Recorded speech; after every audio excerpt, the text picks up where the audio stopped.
بلوچستان کے سرحدی شہر تفتان سے ہمارے نمائندہ سمیع الحق سیاپات کی رپورٹ کے مطابق پاک ایران کے سرحدی شہر تفتان تالاب میں 22,000 ایکڑ پر محیط گندم کی کٹائی کا عمل شروع ہو گیا ہے۔ بلوچستان ایک زرعی صوبہ ہے اور اس کی معیشت کا دار و مدار زراعت پر منحصر ہے۔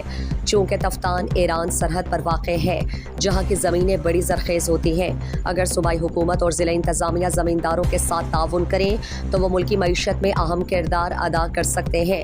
امسال تفتان میں 22,000 ایکڑ پر گندم کاشت کی گئی، جو کہ گندم پک کر تیار ہے اور اس کی تھریشنگ کا عمل شروع ہے۔ اگر تفتان اور گرد و نواح کے زمینداروں کو سہولت دی جائے اور ان کے لیے سرکاری گودام قائم کیا جائے تو وہ زیادہ سے زیادہ گندم اور دیگر فصل کاشت کر کے ملکی معیشت میں اہم کردار ادا کر سکتے ہیں۔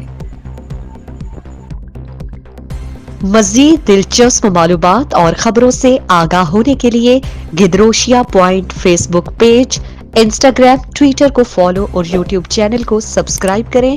بیل آئیکن بٹن دبانا نہ بھولیں